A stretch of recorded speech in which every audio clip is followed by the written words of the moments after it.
आपकी शादी हो गई और पति चाहे कैसा भी हो, दुस्सिलो, दुर्भगो, वृद्धो, आपके पति के भीतर अच्छे गुण नहीं है, गुणवान शीलवान नहीं है, अगर शादी हुआ तो उसका सेवा करना आपका धर्म है। माताएं ध्यान से सुनिएगा, पतिव्रत नारी के शक्ति के बारे में बता रहे हैं भगवान। अगर जड़ो रोग्य धनो पीवा, आपके पति वृद्ध हैं तो भी सेवा करना आपका धर्म है। निर्धन है, रोगी है तो भी सेवा करना पत्नी का धर्म है। शादी होने के पश्चात भले आपके पति बीमार पड़ जाएं, ऐसे स्थिति में भी आप उनका परित्याग नहीं कर सकते। भले आपके पति कुछ न कमाते हो, निर्धन हो, तो भी पति का सेवा करना पत्नी का धर्म है। और जैसे भगवान पतिव्रता नारी के बारे में बता रहे हैं, फिर भगवान ने एक उदाहरण दिया। एक बार एक पति पत्नी थे, पति पत्नी बहुत अच्छे थे, आपस में बहुत प्रेम था। नारी पतिव्रत धर्म का पालन करती थी। और एक दिन वो पति जो है बाहर से आया, घर काम करके आया, थका हुआ था, पत्नी के गोद में सिर रखा तुरंत सो गया। उन लोग के छोटा सा बालक था, घुटनों से चलता था, छोटा सा था, और खेलते खेलते चलते चलते वो आग के पास पहुंचा। अग्नि जल रहा है तो ऐसे आग में पहुंचा, पत्नी रोने लगी, अगर मैं उठ के जाऊं बालक को बचाने तो पति सो रहे हैं, इनका नींद भंग हो जाएगा, पतिव्रता धर्म नष्ट हो जाएगा, अगर नहीं जाऊं तो बालक जलने वाला है। ऐसे स्थिति में क्या करना चाहिए? उस नारी ने भगवान को याद किया, प्रभु मैं अपने धर्म का पालन कर रही हूं और आप मेरे बालक को बचाइएगा। 2 घंटे बाद पति जग जाते हैं और पत्नी दौड़ के गई, आग में से बच्चा को निकाला, बालक खेल रहा था। उस समय आग भी बिल्कुल शीतल हो गए थे।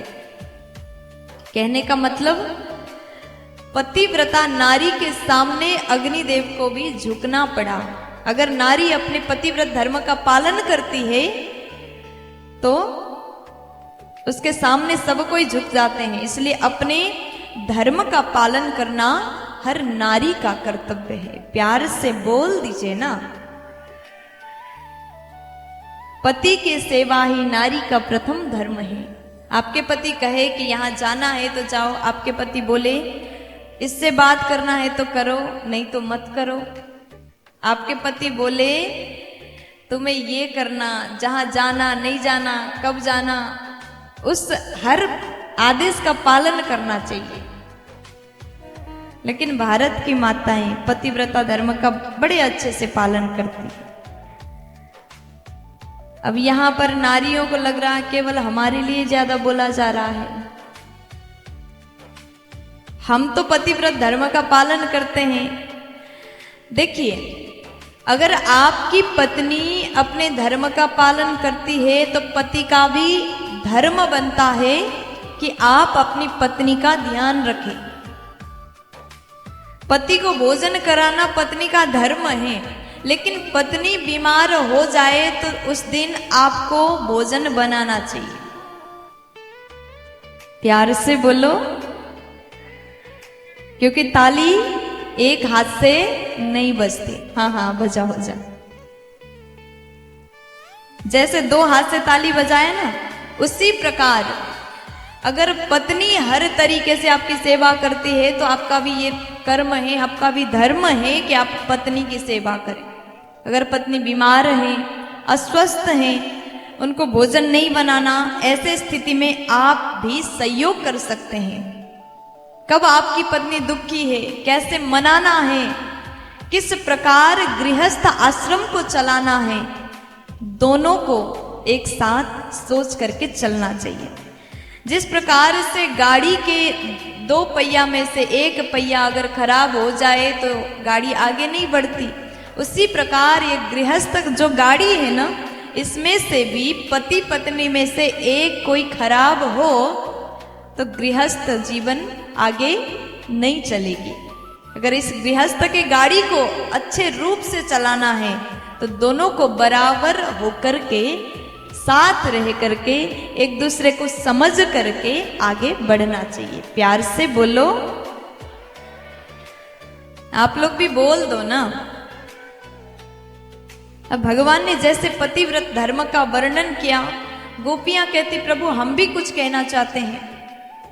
भगवान बोले बताइए। तब गोपी कहती हैं एक पति था, एक पत्नी थी, दोनों बहुत प्रेम करते थे आपस में। और एक दिन वो पति कहीं बाहर जा रहा है 15-20 दिन के लिए। पत्नी बोली स्वामी हम तो पतिव्रत धर्म का पालन करते हैं, आपको खिलाए बिन मैं कैसे भोजन करूंगी। पहले की नारियां पतिव्रत धर्म का इतना निष्ठापूर्वक पालन करती थी, जब तक पति भोजन ना करे तब तक नारी भोजन भी नहीं करती थी। पति जिस थाली में भोजन करे उसी थाली में पत्नी भोजन करती थी। आजकल के लोग भी वो तो करते हैं, लेकिन साथ में बैठ करके पति के बिन भोजन नहीं करेंगे। दादी लोग तो करते होंगे, लेकिन जो आजकल की नई नई बहुएं होती है ना, पति का इंतजार करेंगी कब पति आए फिर भोजन करेंगे। और 2 प्लेट नहीं होता, एक ही होता है, और साथ में बैठ करके एक साथ भोजन करते हैं। आपको लगता है अच्छा है? हाँ। अब जो बड़े बड़े लोग हैं, दादी लोग हैं, वो कहेंगे नहीं है, अच्छा नहीं है। अच्छा, हम एक बार नागपुर में कथा कर रहे थे, तो एक माता जी बड़ी शिकायत करती थी अपनी बहू की, रोज आकर के बताती थी देवी जी हमारी बहू को थोड़ा सा समझा दीजिए। बोले क्या? सबके सामने पति पत्नी एक थाली में बैठ करके भोजन करते, उनको शर्म भी नहीं आती। हमने कहा हम क्या समझाएं आपके घर की बात, कहीं तो हम भी फंस जाते हैं। ऐसा होता है थोड़ी देर पहले सास आकर के बहू की बुराई करके जाती है, और थोड़ी देर बाद बहू आकर के सास की बुराई करके जाते हैं। किसी किसी के घर में इतना ज्यादा लड़ाई होता है, सास बहू दोनों में बिल्कुल जमता नहीं। तो देखो, अगर व्यक्ति पसंद नहीं आए तो उनकी हर बात आपको बुराई लगेगा। अगर किसी से नफरत हो ना, चाहे कितना भी अच्छा कर ले, उसमें हम बुराई ढूंढ ही लेंगे। इसलिए आपके घर में जो बहू बन के आई उसको प्यार दो। जैसे आपकी बेटी है वैसे आपकी बहू है। आपकी बेटी आपके घर को छोड़ करके दूसरे घर चली गई, दूसरों की बेटी आप अपने घर को छोड़ के आपके घर आ गई, तो आपको अपनी बेटी के समान प्रेम उसको देना चाहिए। बहू की बुराई नहीं करना चाहिए, न बहू को सास की बुराई करना चाहिए। जिस दिन माँ बेटी के समान प्यार हो जाएगा ना, तो ये बुराई, एक दूसरे से जलना, एक दूसरे को ताना मारना, ये सब खत्म हो जाएगा। प्यार से बोलो।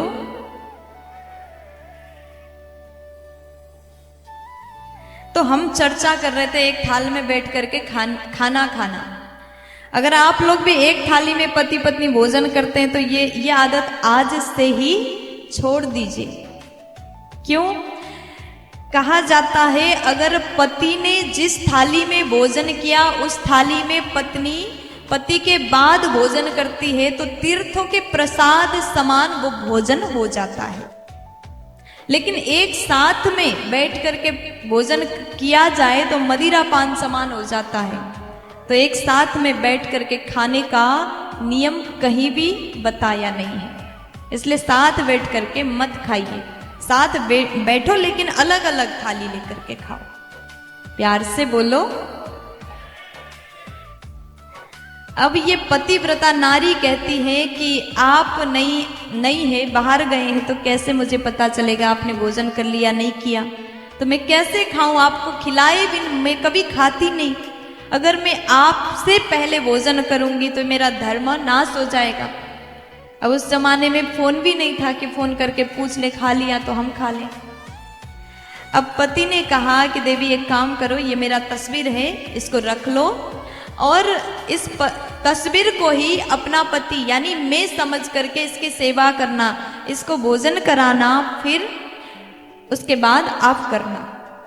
पति बाहर गए और उस नारी ने उसी तस्वीर वाले पति को ही अपना पति सोच करके, मान करके उसी का सेवा करती है, भोजन कराती, उसके बाद स्वयं करती है। और एक दिन वो नारी तस्वीर वाले पति का सेवा कर रही थी, इतने में असली पति आए और दरवाजा बजाया। अब ऐसे स्थिति में वो नारी सोचती है अगर जाकर के गेट खोल दूं तो ये पति का सेवा छूट जाएगा, मेरा पतिव्रत धर्म नाश हो जाएगा। अगर नहीं जाऊं तो असली पति द्वार पे खड़े हैं। तो गोपियों ने भगवान से पूछा ऐसे स्थिति में उस नारी को क्या करना चाहिए। तब भगवान बोले कि इतनी सी बात है, ऐसे स्थिति में उस नारी को तस्वीर को छोड़ करके द्वार खोलना चाहिए। जब असली पति आ गए तो तस्वीर वाले नकली पति का क्या करना। तब गोपियां कहती, प्रभु हम भी आपसे यही बताना चाह रहे हैं, जब आप जगत के पति, हम सब के मालिक, असली पति हमारे सामने हैं तो संसार वाले नकली पति का क्या करना।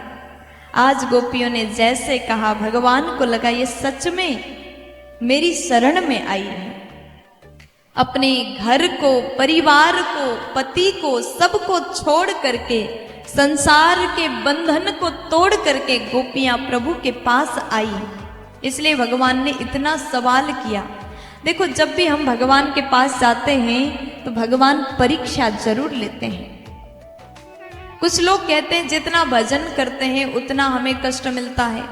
ऐसे बहुत से लोग होते हैं, सवाल करते हैं हम पूजा पाठ तो करते हैं लेकिन हमारे घर में कष्ट क्यों आता है।